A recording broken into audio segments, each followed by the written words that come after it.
Hamas refuses to release its youngest hostage, handing him over to his family to another terror group in Gaza.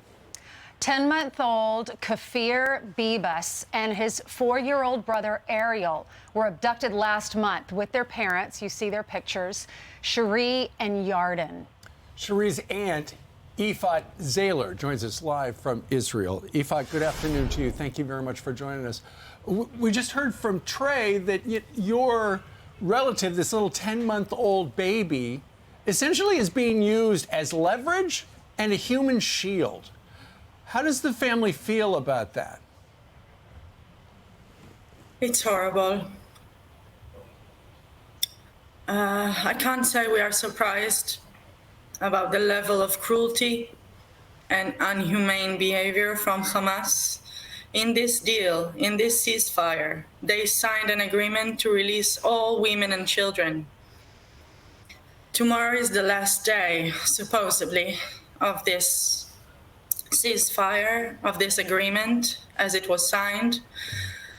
And there's still no news about my family, if they'll all be returned or not. What do you... Go ahead, Ainsley. Lawrence. Do you think that the Israel administration should do another ceasefire then, if they haven't kept their commitment and we want your loved ones home? But do you think Israel should continue this route of negotiations with Hamas since they've already lied? It's a very complicated question, what you're asking. Of course, in my opinion, the ceasefire should continue until we receive, if not all hostages back. All the men there, all the wounded people are all have families here that are waiting, all have mothers, all have children that are waiting for them. This deal is discussing only women and children. I think they're probably stalling.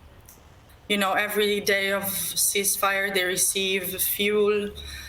It gives Hamas opportunity to rearrange. We are at war. Mm-hmm.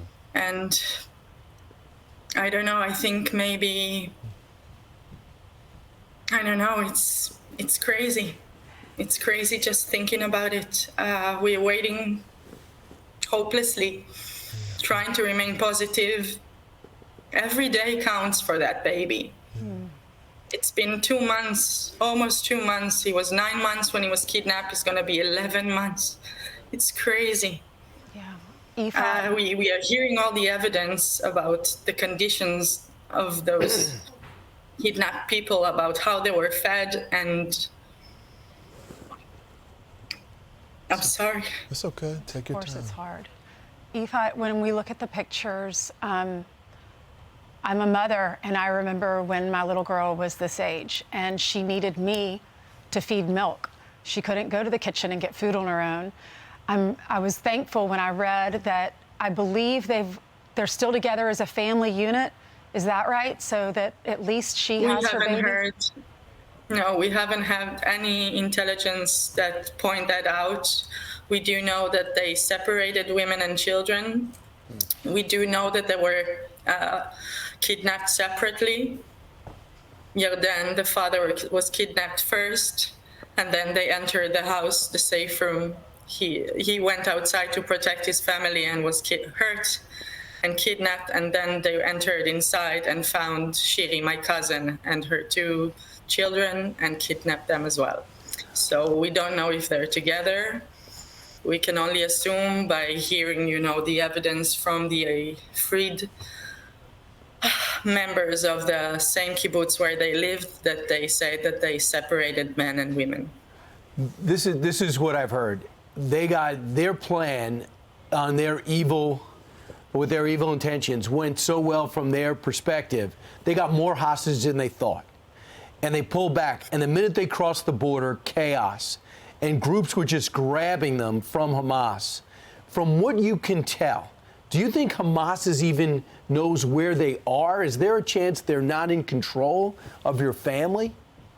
Listen, there are different groups inside the Gaza Strip.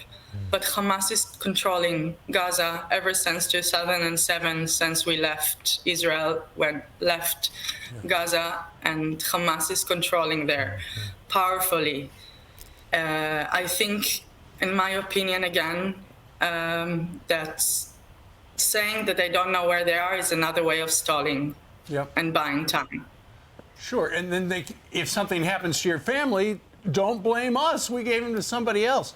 But Yifat, it sounds like what they have done is they have handed your family off to another group in southern Gaza, which is exactly where the IDF wants to move into militarily. So essentially it's a, hey, don't do this, or you might accidentally blow up this family.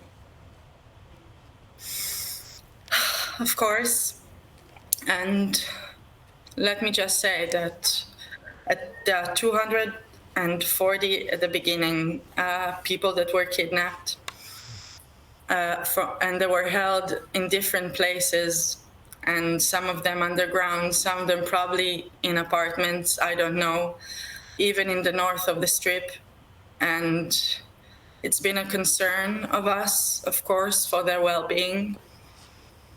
Everyone's saying that they need them alive, so they're probably trying to protect them. Yeah. I know we heard rumors that Hamas promised a reward for everyone who brings back someone from Israel.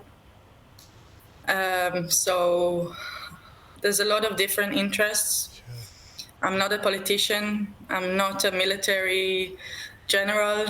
I'm a family member. My heart is broken. Kfir and Ariel's grandparents were brutally murdered, so it won't be waiting for them in the hospital. They lost their home. They have nothing to come back to.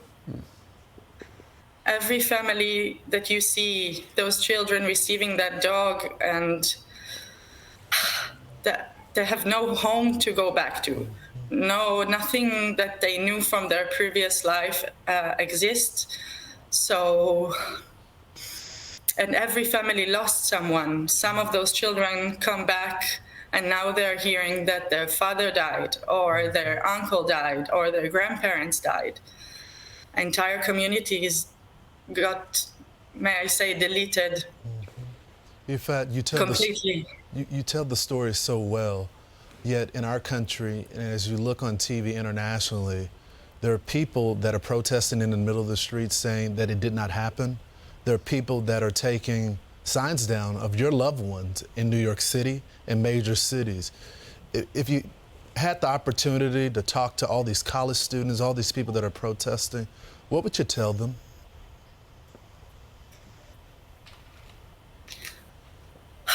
I was raised to believe in humanity, to believe in peace, to know that two people can tell the same story and it will sound completely different, and you should always check. And I was born and raised in Israel on one side of this conflict, and I always educate myself and I learn, but at the end of the day, even if there were mistakes during history, I would never raise my children to say that someone is deserved to die. Someone's not deserving his rights to exist. I will never, never stand behind a group that kidnap children. And I don't know, it's early morning and probably there are children watching the screen, so I don't want to discuss all the brutal acts that were made and done in those kibbutzim by Hamas on October 7th. I won't change anyone's political point of view, but a child is a child. No child should suffer. I think Oscar Wilde said, if you want to raise good children, you need to make them happy, and not another generation should born into this. And if you scream from the river to the sea, you're basically saying that I'm not supposed to raise my two children here. Mm-hmm. And my family, who lost so much, deserves what's happening to her, to us. Right. I'm sorry. No, thank you so much, Yifat. Appreciate you sharing your story, and hopefully we'll have you back on with some good news shortly. Yeah, everyone watching, Thank you, Jeremy. Thank you, Yifat. Pray for Cherie and Yarden and their children, Ariel, who's 4 years old, and Kafir, who is the 10-month-old baby. I'm Steve Ducey. I'm Brian Kilmeade. And I'm Ainsley Earhart. And click here to subscribe to the Fox News YouTube page to catch our hottest interviews and most compelling analysis.